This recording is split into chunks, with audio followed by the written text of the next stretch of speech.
Cabrillo College, which is our local community college, was asked by the city manager of Watsonville, which is 80% Latino, if they could help with students that were disconnected from education, from employment. They were disconnected from civic responsibility. And what could they do with these 18 to 26-year-olds? And Cabrillo knew about my interest. I was a CEO of a high-tech company at the time, but I had this interest and I'd been talking to one of the deans. And so they brought me in, and I started working on this project, applying my HP Labs, social science research methodologies, as well as graduate school. And what I found was that, that you have students that don't stick to the college. They fall away. And by high percentages, if you look at it, Cabrillo College, 43% of the students aren't there the second semester, which is from fall to spring. 43%, that's a large number. But there are many things, the educators think it's, developmental ed, our approach to education. These students aren't ready academically. They work too much. Poverty is pulling them away, chaotic lives, childcare. And I'm not so sure, after my 20 years or so working in this area, if those are really the issues that keep students from staying at college.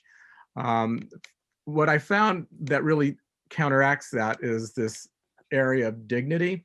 And I'll give you a story of I think it was my second pilot that I did. I did 5 pilots over a year and a half to test about 36 different curricula to see what worked, and which Conversant was one of them. And what I found was that as I interviewed the people that were referring students, like from welfare to work, from the probation department, these other places, they'd say 50% of these students won't be there on Wednesday. Because they said, what are you going to do? I said, well, I'm going to work with these students from 9 to 5. 9 to 5, oh my God, they're not going to be there by Wednesday. 50% will be gone. So I remember the first day of that pilot. It was a 5-day pilot. And I looked around the room as students introduced themselves, and I was trying to figure out, well, you're going to be here and you're not going to be here, because this is the hypothesis, 50% aren't going to be here. Well, on Thursday afternoon, the students come back from a break. So it's a day before the end of it. And one of the students, who happened to be kind of the leader, everybody looked up to him. He was a good soccer player, ex-gang member. He stood up on a chair and goes, "We don't want this to end." And everybody started chanting, "We don't want this to end."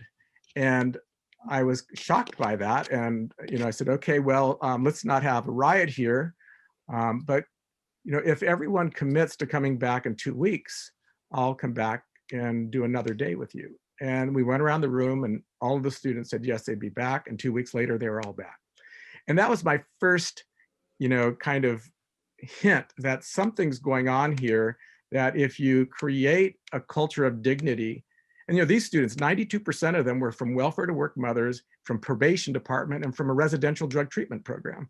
So, these are young people. They're all smart, by the way. And I was told that 25% of my students will have learning disabilities. And I find none of that is true either. I've probably 5% over the years, and thousands of students going through the program. So, what I find, and I guess I'll summarize with this, even though there's more to say, is that these things that people think pull students away, I call centripetal force. It's like this thing that's pulling them away from the school. And what our work is how do we create gravity, gravitational pull, to keep them there. And the paradox that we face, and the other thing that I kept hearing when people would refer students to my pilots, was that these students have a weakness in persistence. They can't hold on to school. And I found the exact opposite. These students have a strength and grit. They have a strength and survival. What it is that we forgot we don't really understand what our role is. And our role is to help them transition that strength and survival and grit to an academic environment. And so how do you do that? How do you have them make that transition? And I think in a little bit, I'll talk about what I see the dominant way of doing that is, and kind of what we've learned. But I'd like to just end with this story, at least this part, with a story about Anna, who was a 26-year-old mother, Latina. I met her at the adult school, and now I was in the middle of the first semester of the actual program at the college, which was an accelerated academic program, full-time. And I met her at the adult school. She was in an IT class and training. And the teacher said, this is a very good student. You're going to want to have this student in your program. And so I pulled Anna aside during a break and I said, you know, I'd like to have you come to the college and hear about this program we're doing. And she looked at me, I can't go to college. And I started thinking, oh my God, what's going on? You know, so then I explored it with her a little bit more, and she told me about the story of her going across the border with her mother when she was 13 years old and her older sister. And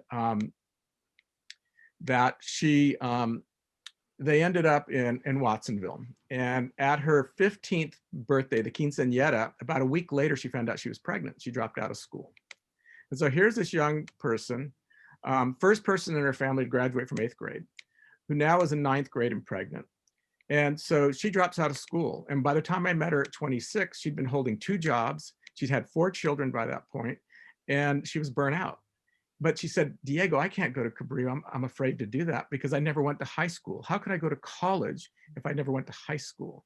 And I said, at that point, I'd had enough experience that first semester that don't worry about it. You know, accelerate it. You're smart enough to make it through this. You know, we can create an environment, and it's the belonging that we create and the dignity we create in the program that does it. Now we have longitudinal studies that actually show that this all works very effectively. Now, my gardener just walked by the window and he's going to turn on a blower. So I forgot Thursday. Don't worry about it. I think you'll be okay.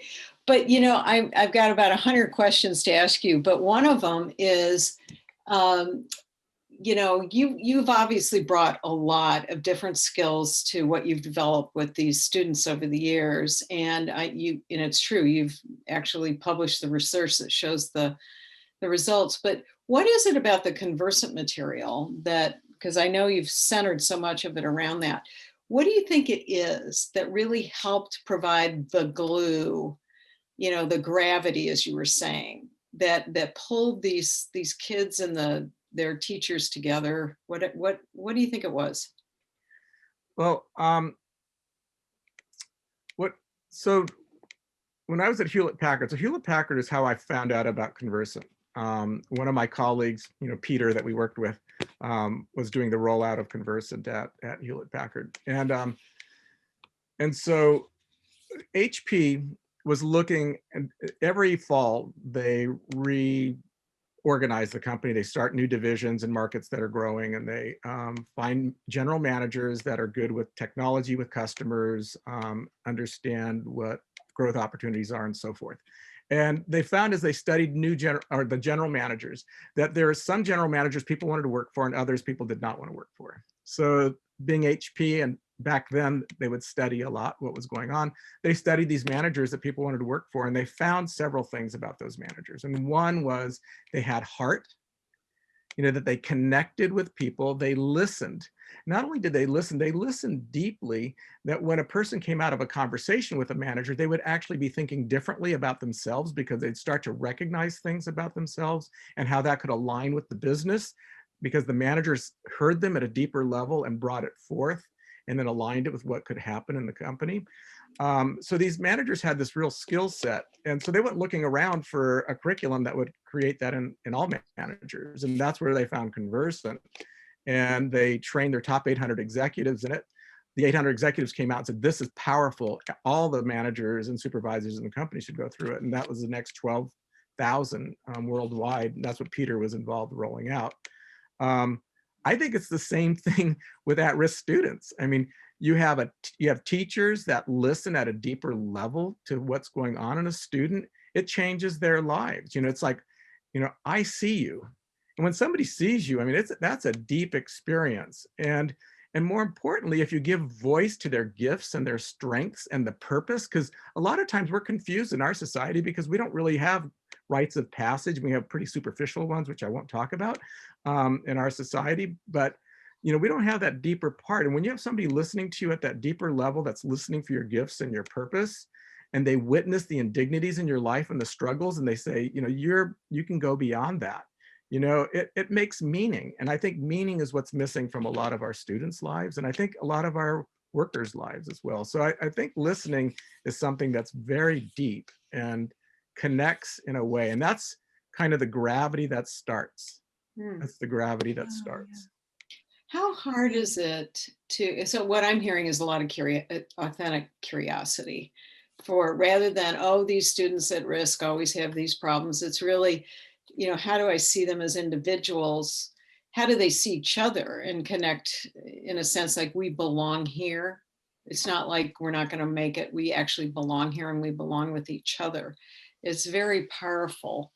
How much of a challenge is it to really run a program like this, to really get these students engaged and to have faculty leverage it as something that they can support as well? Um, well, it's been interesting over the years. I felt like I was probably the most privileged and lucky faculty in the whole country, because every semester I had a new group of students, and magic would happen because it was a 2 week or 5 to 8 day intensive from 9 to 5. And at the end of those days, those 5 days or 8 days, there was this transformation that happened. All these students were totally different and they were totally connected with one another and with each other. And the power of that was such that faculty saw that. They would come in the classroom and see that. But in order to train faculty to do this, I had to take them through the same experience. So when faculty went through it, the same thing would happen. They would transform. It got to the point where faculty were coming up to us, and we've trained over 1,500 faculty from 90 colleges across the country. Well, they would come and they'd say, "Could you do a training for my spouse?" That the listening and the way that shift happened inside of them was so deep that they wanted it in the rest of their lives. And so, it's having that experience of it, because I think many of us growing up in our country don't really have a deep sense of what authentic community is, because individualism is a very strong ethic in our country. It's a very strong value, but we're missing some really key parts of what community provides. And one of the interesting things is that if we value diversity, meaning that people with different viewpoints and people with different experiences actually can add value to what we're thinking about. And in HP Labs, we were always looking at diversity, because innovation comes from diversity. You get the same people with the same degrees from the same institutions together, they think the same way, but you get people from different backgrounds together, they think differently. And that's where innovation happens. Well, in diversity, if we're going to really reach out to persons of color, students from underserved communities, community is what's really deep in their cultures, which isn't in many of the cultures in the United States. And so Conversant, what it allows, the listening methodology allows, is for the creation of that community, especially if the individuals involved, not only the leaders and the teachers, but the individuals involved learn how to do this. It creates deep, deep glue and that gravitational pull. You know, obviously, when you talked about innovation and diversity and the connection there, we think of it as differences plus trust equal brilliance. And trust is like, oh yeah, trust. Everyone that seems to think they know what trust is. Why is it so difficult to develop it, to build it? It's an interesting concept. And in your environment, I can imagine that's not a given, that, even just listening doesn't build trust. What have you found is critical there? Well, to build trust, there are two things that I've noticed. One is that you have to create a container, which means you have to create an environment that's safe. And the second part is, as the teacher, the leader, you have to be involved in embodied teaching. And the reason why I use the word embodied is that, a lot of the latest research on neuroscience, talks about mirror neurons. Mirror neurons are real. And if you don't know about them, you're going to be at a disadvantage, because our bodies pick up what's going on in a room because of these mirror neurons. And what authentic community with trust is about is having that neurological connection with other people that you can feel in your body. You can feel it in your body. And for those of us that are more cognitive and heady, we may want to do yoga. We may want to do these. I'm from Santa Cruz, and I grew up in Berkeley and lived in Cambridge, so I have these weird things. But getting in touch with your body is extremely important in the work that we're talking about, because a lot of information comes viscerally to us. Mm. And when I'm working with students, as long as I'm in touch with that and I keep my heart open and I move away from judgment, trust builds. And I found one thing in training faculty, since we've worked with a lot of faculty, is there's tends to be two types of faculty. One judges, they see things going on and they judge the phenomena, so that's like they're separating the wheat from the chaff. And then you have other faculty that go into inquiry and they go, that's interesting. I wonder why that's going on. And the faculty that go into inquiry build deep trust. The faculty that move to judgment create threat. And so you have cultures of dignity and cultures of threat. And you have to be very careful how you navigate that. But I think your body tells you a lot. So for those people that are open to psychotherapy or counseling, I mean, there's cognitive counseling, where you talk about things. And then there's somatic counseling, where you actually, like, what's going on? What do you feel right now? What's actually happening in your body? They find that somatic counseling is much more effective than not cognitive behavioral therapy, but thinking kind of counseling. Yeah. Diego, I'm struck by how much you've talked about, the role of teachers, and that idea of the authority figure in the room coming with curiosity, or having a different explanation about why their students are there, what their students want. What else? How do those teachers bring in that somatic side or that emotional side? What are some advice that you give to faculty? That's a good question. So, one of the things that Conversant talks about is bioreaction. And that's like one of the fundamental things we talk about. And most people aren't aware that they're in bioreaction. They're not aware in their bodies that it's going on. They don't know when they're being triggered in it. And therefore, you're blind to a reality about yourself. But more importantly, in a classroom, it's about the reality of your students, because faculty, many of them received PhDs or they have master's degrees, and the culture of academia at that level is such that it creates, it subjugates people, in a certain way. I mean, unfortunately, that's kind of what happens. And so they have this idea of what it means to be academic and to be scholarly. And it's not how you treat people in a way that builds trust. It's more of, it's in your head and you're arguing your points. And for students that are hypervigilant, that are trying to see it, am I going to be safe here? Which is usually the first thing for people that are underprepared for college. They're hypervigilant. They're looking around, looking to see, are they going to be emotionally and psychologically safe? If you do what was done to you in graduate school, good luck in keeping those students there. Good luck. In graduate school, what they would do at my school was cold call you. They would start the case, calling on somebody without telling you you're going to have to. So everybody comes in the classroom kind of on edge until they cold call somebody, and then boom, it's off. But that's not a good way to run things if you want to build trust. So you have to be in touch with bioreaction, because my students would go into bioreactions the way teachers treated them. Workers go into bioreaction because the way that managers treat them. And so if you want to build trust, you have to really get clear about what you do in order to do what you want. And if you're triggering bioreactions, and mind you, this is where mirror neurons are really important. If you trigger a bioreaction and you're open to your body, you're going to notice it's going on. So then you can help recover at that point, and try to amend for what you just did. But if you're not in touch with it, you're just going to continue doing what you do. And so it's becoming aware. Becoming aware is really critical. Guys, there's a lot there with what you're talking about, just this notion of bioreaction, but not knowing you're in it. I mean, and whether you're a student or a teacher, there is some sort of power imbalance there, right?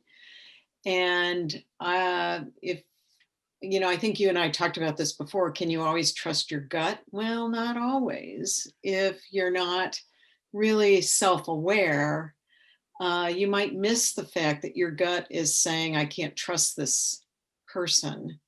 But it's really, I'm in a bioreaction. I'm being sent back to a feeling, an emotion, a time that did not serve me well. So do you have any thoughts on that?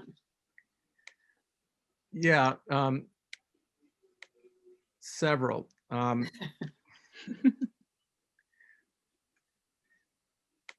So, sorry.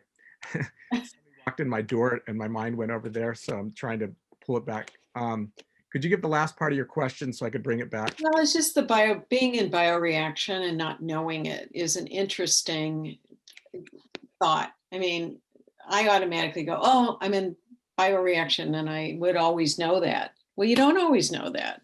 That's true. And that's why you can't confuse it with, trust your gut, trust your gut. I'm not saying don't trust your gut, but there's more to it than that. There's times when you, like you said, if you don't notice it in your body, and if you're not aware of what's going on in the classroom in terms of different dynamics, you could really be messing up, I would think. Yeah, so bioreaction, just for people that don't understand what it is, it's when you get triggered for some reason, you're in argument with them. There are a lot of social constraints or conditions that create that. And then you feel sometimes, if you're aware, you feel your pulse heightening, you feel your palms sweating, your eyes dilating. And what happens is that the amygdala, which is a almond-shaped gland, is triggered. It's what it's about is looking for and searching for threat. That's all it does. And that's why human species have survived and other species have survived, because of the amygdala. And so in 15 milliseconds or 11 milliseconds, it identifies threat, and then it automatically takes control. So the cognitive part of your brain, the cortex, shuts down in order to allow the amygdala and the body to respond, which is usually getting the larger muscle groups ready to fight, or to flight, which is to run, or to please someone, you appease them, you want to lower down the threat, or you freeze. And so what happens, I find, is that faculty, in order to be authentic in the classroom, they confuse authenticity with bioreaction. I'm angry about this, so I'm going to be authentic. And it's like, wait a minute, you're in bioreaction. Bioreaction has nothing to do with authenticity. One of the things we talk about is speaking when spoken through.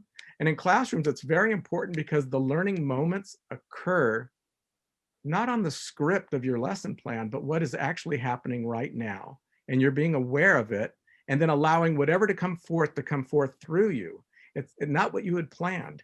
And what'll happen is at the end of the semester, students will talk about that time that totally blew them away.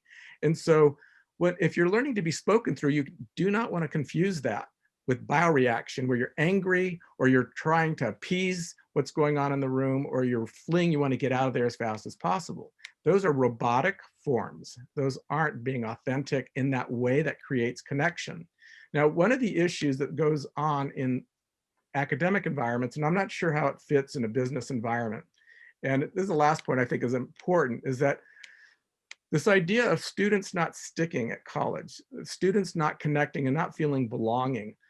Our antidote for that, our solution for it in the college environment, is what they call intrusive advising. We're going to have support structures that support the student and advise them and keep track of them, kind of like a case management thing. What we're finding is extrinsic support. Once that goes away, the student doesn't have those skills. They don't have those skills. So what we did is we created curriculum that developed intrinsic development and intrinsic transformation, so that when the supports aren't there, the students go on to another college, they transfer, they have it embedded inside of themselves. They're transformed. And so this educational model that we've developed, which uses a conversant solutions approach, is that transformative process to really understand what's going on inside of you and in the intrinsic development. And what I tell my faculty is, I'm going to take you through this curriculum and they get transformed, but you're really going to learn by doing it in the classroom, because that's where the degrees of freedom are going to happen. And either you're going to be feeling a sense of honor to actually apply it, or you're not. You're going to be fearful to actually apply it. And I think it's that aspect of us that's willing to try and make those mistakes, because learning is about making mistakes. I don't care who you are, but did you ever walk out of the room that you were born in? No, it took a long time to learn how to walk, and you fell down. I have scars on my head from hitting my head. So learning is by making mistakes, and it's scary, especially as professionals, making mistakes around colleagues. Yeah, I think we've talked about that. It's social and emotional. Learning is social and emotional. It's, yes, there's a cognitive component, but if you don't get that social glue, as you call it, the gravity, and well, it's probably the gravity is the social and the glue is the emotional. I mean, I might be overstating it. You're not going to get any cognitive stick. So, Right. you know, in the time remaining, we only have a minute or two. Is there any one thought you want to leave people with regard to working in this space and in this domain? What's important about transforming, whether you're learning at work or learning in a school? Anything that you want to, words of wisdom as we wrap up? Well, I think it has to do with power. Um, when I was in graduate school, I went to Harvard Business School, which doesn't mean a whole lot, but they had a certain way of teaching there. But one of the things that they did teach us about is that building community, building esprit de corps was absolutely critical, and implementation was critical. And part of the faculty I worked with were experts on self-managed work team environments, experts on how to create horizontal innovation in organizations. And they find that power over people is not the most effective way of being. I mean, if you look at the military today, they're doing a lot of self-managed teams. I mean, they're doing a lot of leading edge organization design work because they need a responsive workforce that thinks and actually responds to what's going on by applying rubrics and ways of thinking. And so power over isn't what the future is about. If we're going to be humane and if we're going to create and utilize the assets that we all have, it's really power with, power within. You know, how do you develop that? And I feel that the conversant approach to listening really develops that ability to have power with people and to help people build the power within themselves to be the type of person we all need to create a society that's going to be useful and effective and loving in a way that we've seen in the last number of years isn't there. And what we see on the streets that's happening isn't really supportive. And I think that we need to change society. And I think this is one way to do it. That's beautiful. Beautiful. Taking it from power is something that puts people off to, it's the source of, it can be the source of real loving engagement. Well, Diego, thank you so much for joining us today. And thank you for developing this, Mickey, this really great methodology that you have here. And I've been honored to be working with you all for around 20 years now. So thank you. Thank you. Thanks, Diego. All right. Thank you, everyone. Bye, everyone. Thanks. Bye-bye. Bye-bye.